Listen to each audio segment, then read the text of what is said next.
नमस्कार दोस्तों, स्वागत है आपका हमारे YouTube channel daily GK dose में। आज है 29 सितंबर और 29 सितंबर से करंट अफेयर्स के जितने भी इम्पोर्टेंट क्वेश्चंस हैं हम लोग अपने इस वीडियो में डिस्कस किया जाएगा। ध्यान रहे वीडियो को पूरा एंड तक देखिएगा ताकि हर क्वेश्चन की डिटेल एक्सप्लेनेशन आपको मालूम चलती रहे, जो कि एग्जाम के पॉइंट ऑफ व्यू से काफी इंपॉर्टेंट है। तो शुरू करते हैं अपने सेशन को बिना पंचायत के।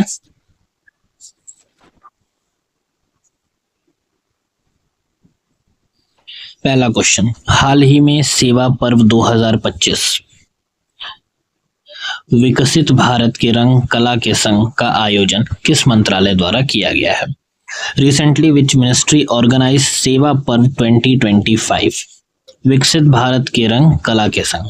ऑप्शन है आपके ministry of tourism, ministry of culture, ministry of youth affairs और ministry of information and broadcasting. तो सेवा पर्व 2025 इसका आयोजन मिनिस्ट्री ऑफ कल्चर के द्वारा किया गया है। तो ऑप्शन नंबर बी करेक्ट है इस क्वेश्चन का।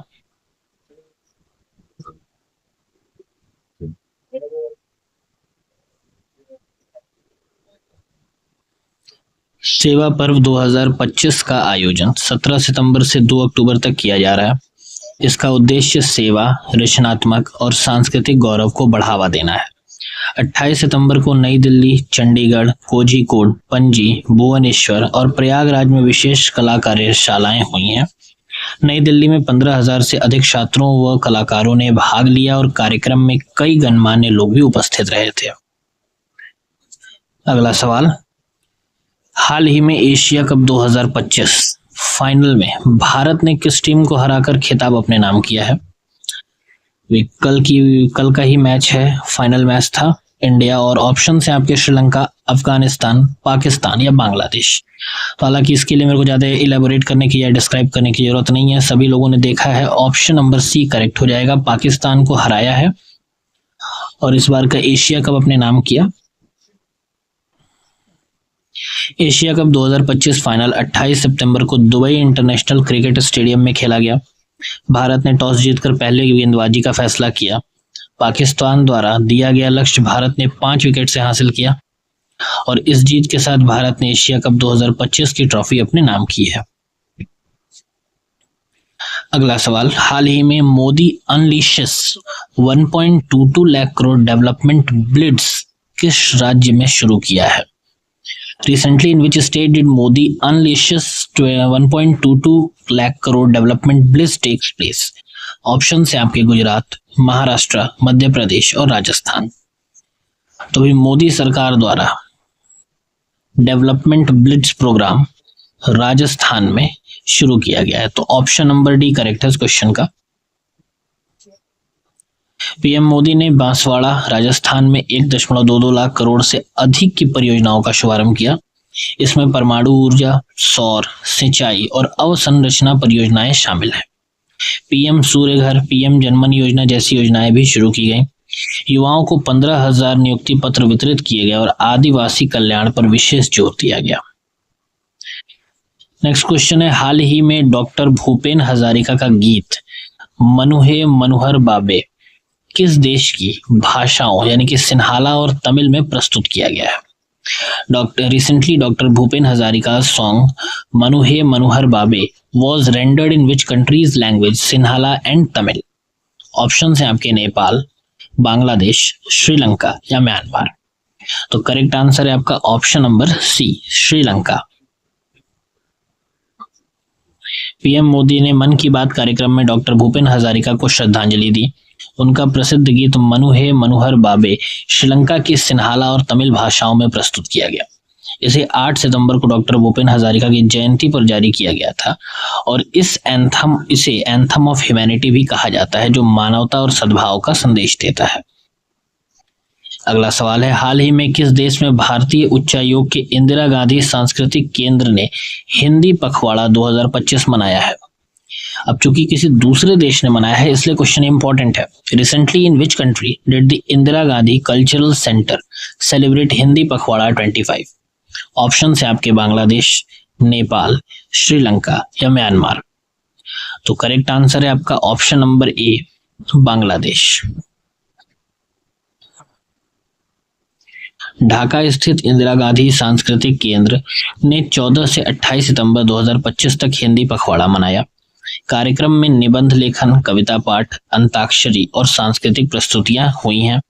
समापन समारोह में भारतीय उप उच्चायुक्त पवन बादे ने भाषाई विविधता और संस्कृति जैसी शास्त्रीय भाषाओं के महत्व पर प्रकाश डाला। कार्यक्रम के अंत में सुष्मिता सेन चौधरी और उनकी टीम ने हिंदी गीत प्रस्तुत किया। अगला सवाल, हाल ही में किस अमेरिकी शहर में राष्ट्रपति ट्रंप ने प्रदर्शन रोकने हेतु सेना की तैनाती की अनुमति दी है? Recently, in which US city did President Donald Trump order troop deployment to suppress protest? Options हैं आपके न्यूयॉर्क, पोर्टलैंड, शिकागो या लॉस एंजल्स।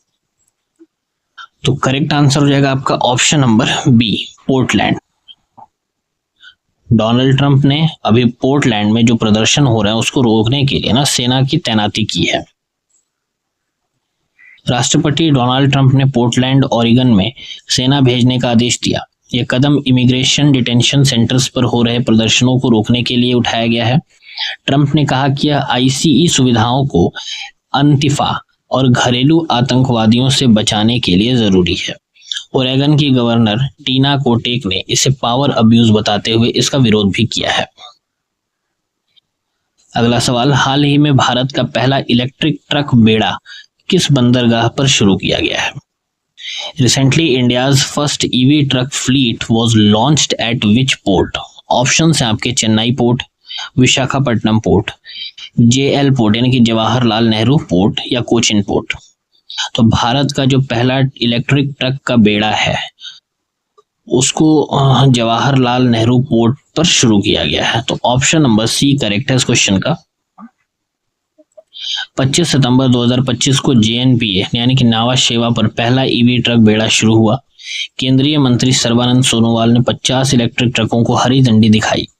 बेड़े में स्वैपेबल बैटरी टेक्नोलॉजी की सुविधा है जिससे चार्जिंग समय बचता है और 2026 तक जेएनपीए अपने 600 में से 90% ट्रक को इलेक्ट्रॉनिक में बदल देगा। नेक्स्ट क्वेश्चन, हाल ही में कौन सा शहर 2026 तक 15 किलोमीटर लंबा ड्राइवरलेस परिवहन कॉरिडोर लॉन्च करने जा रहा है? Which city is set to launch a 15-kilometer driverless transport corridor by 2026? Option है आपके अबू धाबी, दोहा, रियाद या दुबई। तो अभी हाल ही में दुबई ने ये घोषणा की है कि 2026 तक 15 किलोमीटर लंबा ड्राइवरलेस परिवहन कॉरिडोर लॉन्च किया जाएगा। तो ऑप्शन नंबर डी करेक्ट है इस क्वेश्चन का। दुबई 2025 तक दुबई ऑटोनोमस जोन के तहत 15 किलोमीटर लंबा ड्राइवरलेस कॉरिडोर लॉन्च करेगा। इसमें driverless metro, robo taxis, robo buses और ऑटोनोमस शटल शामिल होंगे। स्मार्ट मोबिलिटी और ऑटोनोमस मरीन ट्रांसपोर्ट को भी इस कॉरिडोर में जोड़ा जाएगा। लक्ष्य है कि 2030 तक दैनिक यात्रा का 25% ऑटोनोमस वाहनों के माध्यम से हो।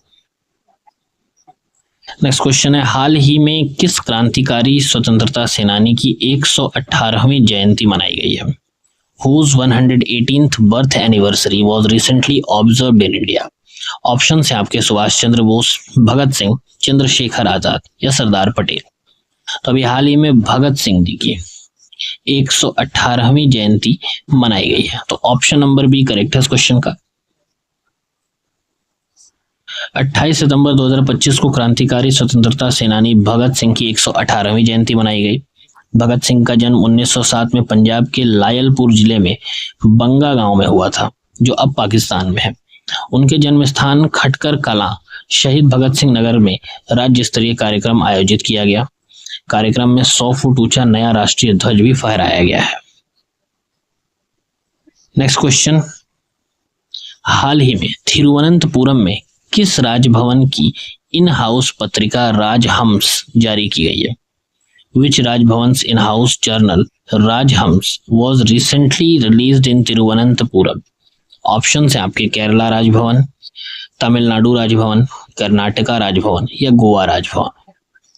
तो अभी हाल ही में तिरुवनंतपुरम के केरला राजभवन की इन हाउस पत्रिका राजहंस जारी की गई है। तो ऑप्शन नंबर ए करेक्ट है इस क्वेश्चन का। केरल के मुख्यमंत्री पी विजयन ने राजभवन की इन हाउस पत्रिका राजहंस जारी की। पहली प्रति सांसद शशि थरूर को सौंपकर कार्यक्रम आयोजित किया गया है। राज्यपाल राजेंद्र विश्वनाथ अर्लेकर ने बताया कि पत्रिका का उद्देश्य राजभवन में हो रही गतिविधियों को जनता के समक्ष प्रस्तुत करना है। मुख्यमंत्री ने आशा जताई कि यह पत्रिका ऐतिहासिक रिकॉर्ड के रूप में महत्वपूर्ण साबित होगी। फाइनल क्वेश्चन, हाल ही में कौन बीसीसीआई का नया अध्यक्ष चुना गया है? Who has been recently elected as the new president of BCCI? Option है आपके रॉजर बिनी, सौरव गांगुली, अनिल कुंबले या मिथुन मनहस। तो अभी हाल ही में बीसीसीआई का नया अध्यक्ष मिथुन मनहस जी को चुना गया है। तो ऑप्शन नंबर डी करेक्ट है इस क्वेश्चन का। माफ करिएगा, इसका डिस्क्रिप्शन आज मैं नहीं दे पाया हूं। तो ये आज के टॉप करंट अफेयर्स थे। उम्मीद करता हूं आपको सेशन अच्छा लगे, और अच्छा लगता है तो वीडियो को लाइक, कमेंट और शेयर जरूर करिए, और हमारे चैनल डेली जीके डोज को सब्सक्राइब करें और बेल आइकन प्रेस करिए ताकि पर डे की नोटिफिकेशंस भी आपको मिलती रहेंगी।